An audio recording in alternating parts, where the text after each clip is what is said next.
Esta semana, en Vaticano, descubrimos el importante papel que han tenido los sínodos en la conformación de la historia de la Iglesia Católica.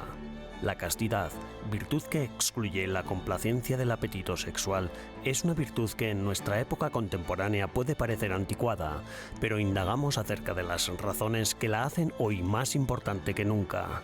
Y también acompañaremos a los seminaristas del Pontificio Colegio Norteamericano en su ordenación diaconal en la Basílica de San Pedro.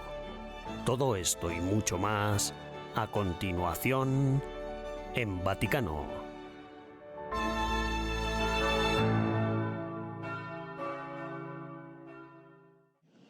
El Colegio Cardenalicio está llamado a asemejarse a una orquesta sinfónica que represente la sinfonía y la sinodalidad de la Iglesia. Comparando el Colegio Cardenalicio con una orquesta, el Papa Francisco creó 21 nuevos cardenales en la Plaza de San Pedro el 30 de septiembre. En el consistorio se crearon cardenales de 15 países diferentes y 18 nuevos cardenales menores de 80 años y, por tanto, elegibles para votar en un futuro cónclave. Ahora, de 243 cardenales, habrá 136 cardenales electores y 107 no electores. 98 cardenales electores fueron nombrados durante el pontificado del Papa Francisco, 29 fueron nombrados por el Papa Benedicto XVI y solo 9 recibieron el birrete rojo de Juan Pablo II. En vísperas del sínodo de la sinodalidad, el Papa Francisco destacó el papel de los cardenales.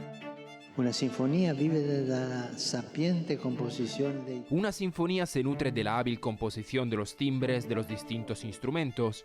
Cada uno aporta su parte, a veces solo, a veces unido a otro, a veces con todo el conjunto. La diversidad es necesaria, es indispensable. Sin embargo, cada sonido debe contribuir a un diseño común. Por eso, es esencial la escucha mutua. Cada músico debe escuchar a los demás. Ogni musicista deve ascoltare gli altri. A finales de 2023, el número de cardenales electores se reducirá a 132, cuando los cardenales Sandri, Jeong So-jung, Cervo y Cipriani Thorn cumplan 80 años. La mayoría de los cardenales proceden de Europa, pero, como es habitual, el Papa Francisco también ha elegido nuevos cardenales de la periferia. Por ejemplo, el arzobispo Stephen Ameyu de Sudán del Sur fue nombrado cardenal, pero también Sudáfrica y Hong Kong tienen ahora un sombrero rojo.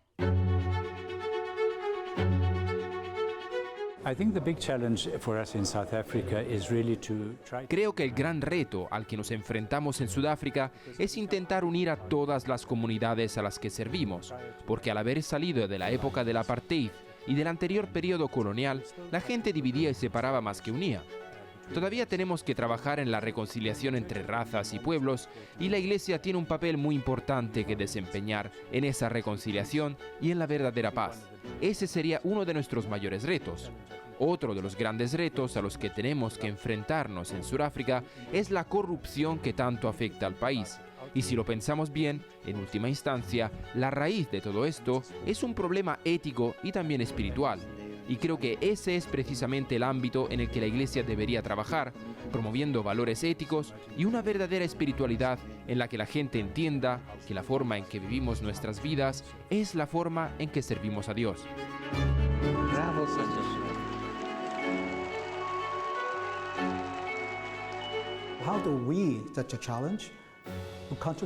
¿Cómo aceptamos el reto y contribuimos a un futuro mejor en Hong Kong?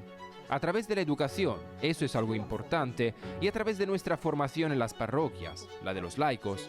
Les he estado diciendo, la evangelización no es solo para vosotros mismos, para la parroquia. La evangelización debe dirigirse a vuestra comunidad. Cada parroquia está conectada a su comunidad social.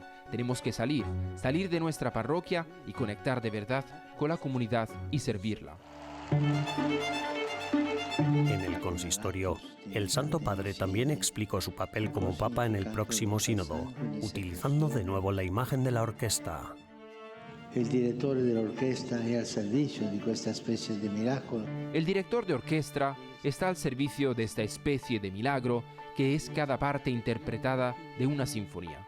Tiene que escuchar más que nadie, y al mismo tiempo su trabajo consiste en ayudar a cada persona y a toda la orquesta a tocar con la mayor fidelidad creativa.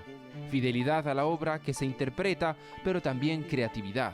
Una creatividad capaz de dotar de alma a la partitura, de hacerla resonar aquí y ahora de una manera única. En manera única.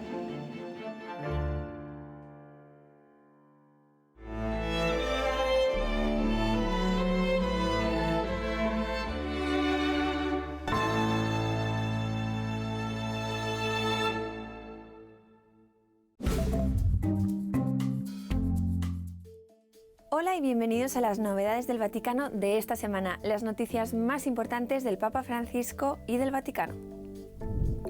El prefecto del Dicasterio para la Doctrina de la Fe asegura que no habrá muchas novedades en el sínodo de la sinodalidad que se celebra este año. El cardenal Víctor Fernández, nuevo prefecto de Doctrina del Vaticano, prevé que quienes esperan grandes cambios del sínodo de los obispos de este mes quedarán decepcionados. En declaraciones a Ciprensa dijo: después veremos qué surge y el año que viene veremos qué pasa, pero para este sínodo este año no podemos esperar demasiado. El cardenal argentino predijo que los que están a ambos lados de las alas polarizadas de la Iglesia no obtendrán lo que quieren o temen.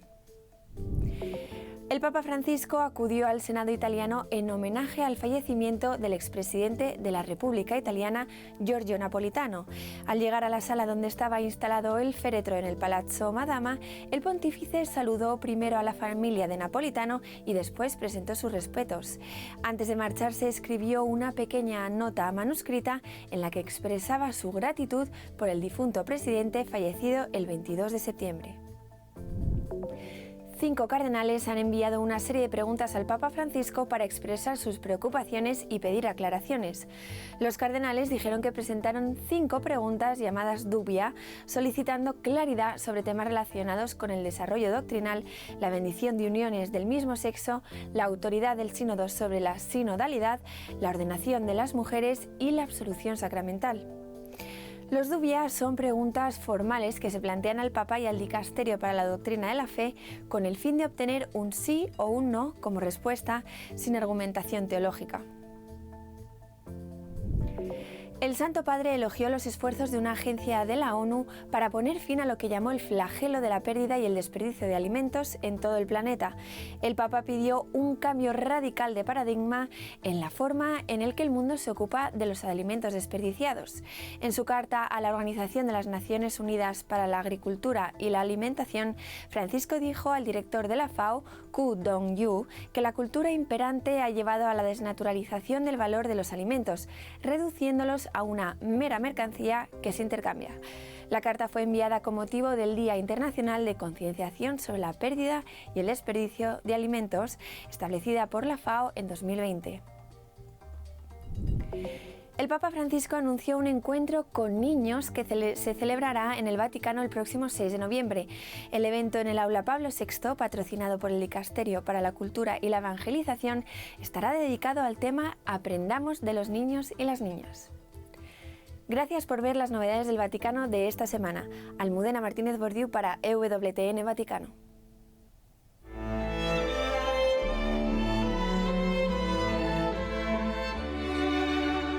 En breves instantes regresamos con más en Vaticano.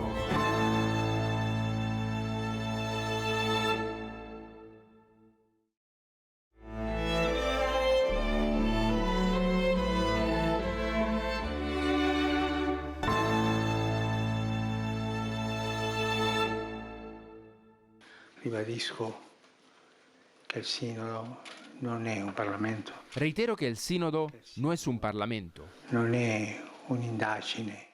El sínodo no es una encuesta de opiniones. El sínodo es un momento eclesial. Y el protagonista del sínodo es el Espíritu Santo. Si no hay espíritu, no habrá sínodo. Non ci sarà Sinodo. Mediante un solo Spirito. El Sínodo de los Obispos es un acontecimiento de gran importancia dentro de la Iglesia Católica, en el que participan obispos de todo el mundo para debatir temas cruciales relativos a la fe y a la vida de la propia Iglesia.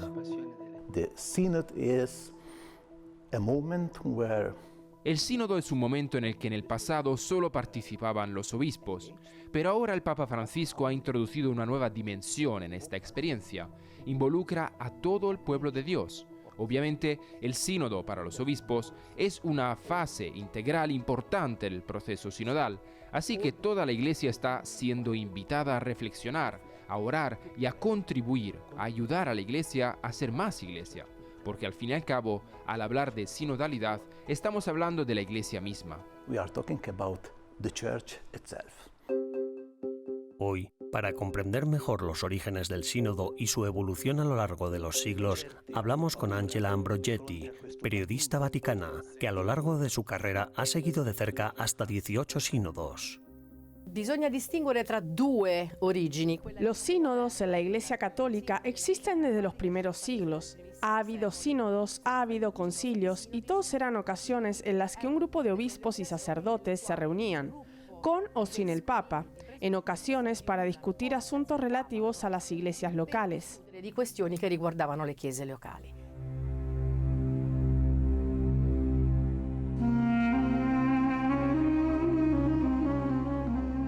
De hecho, en los Hechos de los Apóstoles, una de las primeras cuestiones que tuvo que abordar la Iglesia fue la admisión de gentiles conversos a la fe cristiana. Los primeros obispos de la Iglesia se reunieron en Jerusalén para debatir este asunto.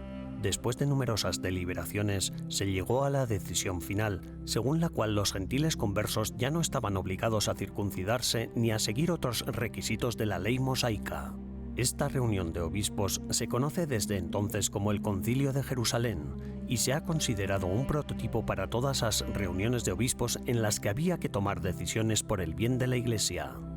Sin embargo, la palabra sínodo se ha interpretado de diversas maneras a lo largo de los siglos, al igual que las mismas iglesias, la latina y la oriental, han hecho su propia interpretación. Questo camminare insieme naturalmente è stato interpretato in diversi modi. Este camino juntos, naturalmente, ha sido interpretado de diferentes maneras a lo largo de los siglos y también de forma diferente entre la Iglesia oriental y la Iglesia latina. En las iglesias orientales existen una mayor sinodalidad en el sentido de que el Santo Sínodo es, por así decirlo, la autoridad suprema, incluso por encima del patriarca. En la Iglesia latina, en cambio, tenemos al sínodo como elemento consultivo. Esto es importante porque significa que este camino común no tiene otra autoridad verdadera que el Papa, porque el Papa, tanto para la Iglesia Católica Latina como para la Oriental, es el único punto de referencia verdadero. E anche orientale, ma cattolica, è l'unico vero riferimento. El Sínodo de los Obispos tiene sus raíces en el Concilio Vaticano II, 1962-1965. Durante el concilio, se hizo patente la necesidad de una mayor colaboración entre los obispos de todo el mundo para guiar a la Iglesia. Esto llevó al Papa Pablo VI a establecer el Sínodo de los Obispos en 1965 mediante el motu proprio Apostolica Sollicitudo. Este órgano se creó para permitir a los obispos reunirse periódicamente para debatir cuestiones importantes para la Iglesia y ofrecer consejo al Papa. Sin embargo, a lo largo de los años, la forma del sínodo ha sufrido diversos cambios. Un cambiamento che è stato significativo. Benedicto XVI introdujo un cambio significativo, una hora de debate abierto al final de la jornada de trabajo, además de los discursos preparados por los obispos y otros padres sinodales. Se añadieron estas intervenciones abiertas al final de la jornada. Estamos ante ti. El sínodo se desarrolla en sesiones durante las cuales los participantes debaten abiertamente el tema asignado. Dura varias semanas y las sesiones se celebran a diario. El objetivo del sínodo, tal y como explica el cardenal Gregg, está en la línea de los sínodos anteriores. Congrega a una comunidad de creyentes que se reúnen bajo la guía del Señor Jesús y del Espíritu Santo para difundir el Evangelio. La discusión de temas candentes no debe ser una prioridad. But all the baptized are subjects. Todos los bautizados son sujetos capacitados por el Espíritu Santo para anunciar la palabra de Dios. Todos están invitados, o mejor dicho, deben sentirse en el deber de anunciar hoy a Jesús a la humanidad. Este es también el objetivo principal de nuestra reflexión sobre una iglesia sinodal. Of our reflection on a synodal church.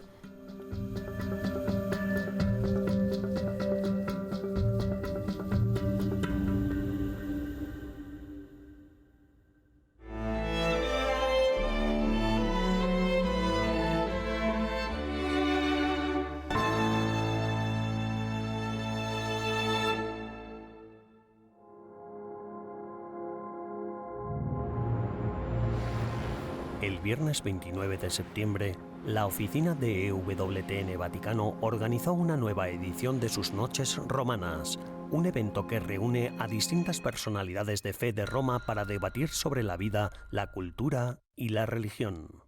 Hola y bienvenidos. Gracias a todos por acompañarnos esta noche a la 10ª edición de Noches Romanas, un evento que estamos intentando poner en marcha aquí en la Ciudad Eterna para reunir a personas de diferentes ámbitos de la vida.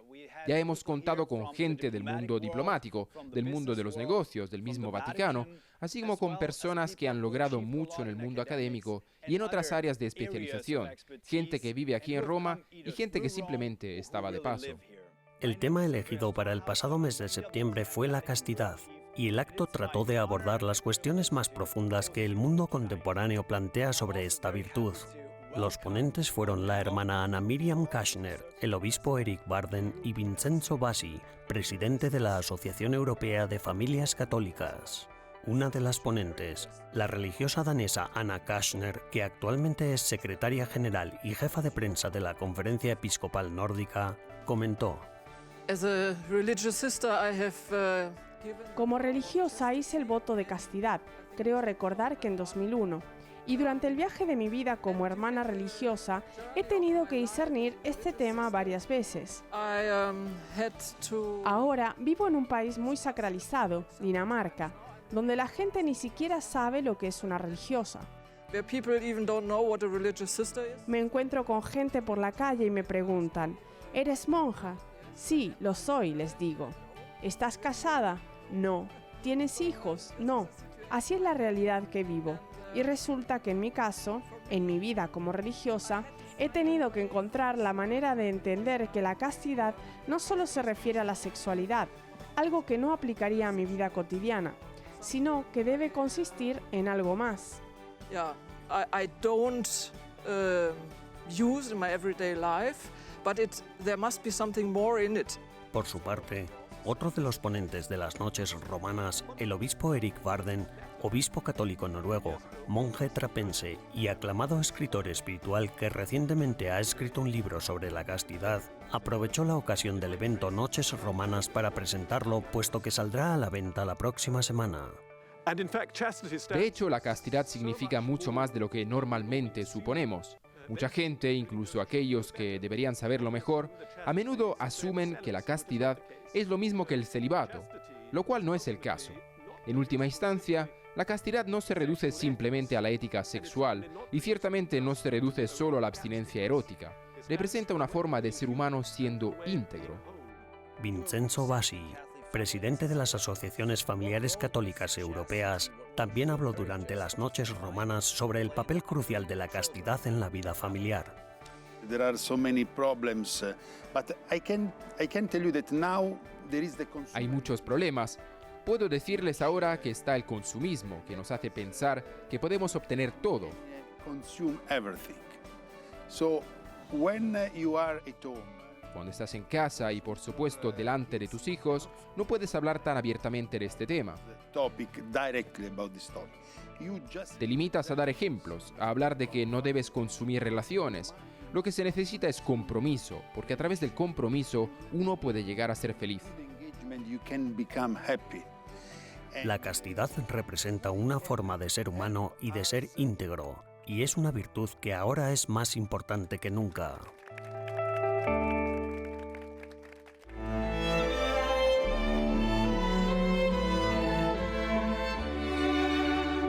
Tras una breve pausa, regresamos con más en Vaticano.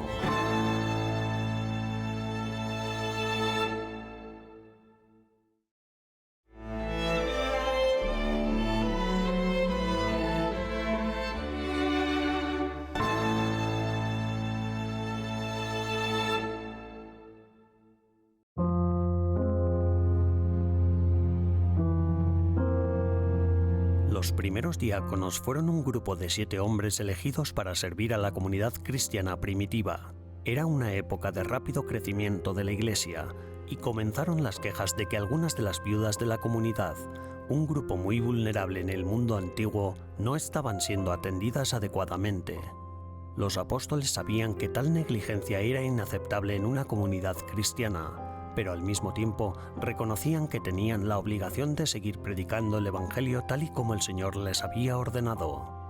Así pues, reunieron al resto de los discípulos, les explicaron su dilema y les pidieron que elijan entre ustedes a 7 hombres de buena reputación, llenos de espíritu y de sabiduría, a quienes podamos designar para esta tarea. Los diáconos de hoy continúan esta tradición. Algunos se llaman diáconos transitorios, es decir, hombres célibes que han sido ordenados diáconos y que tienen la intención de ordenarse sacerdotes. El propio nombre procede del griego servir, y los diáconos ejercen este servicio de diversas maneras. Todos los deberes de los diáconos giran en torno a este ministerio de servicio, tanto en la asistencia al culto de la comunidad como en el ejercicio de las obras de caridad.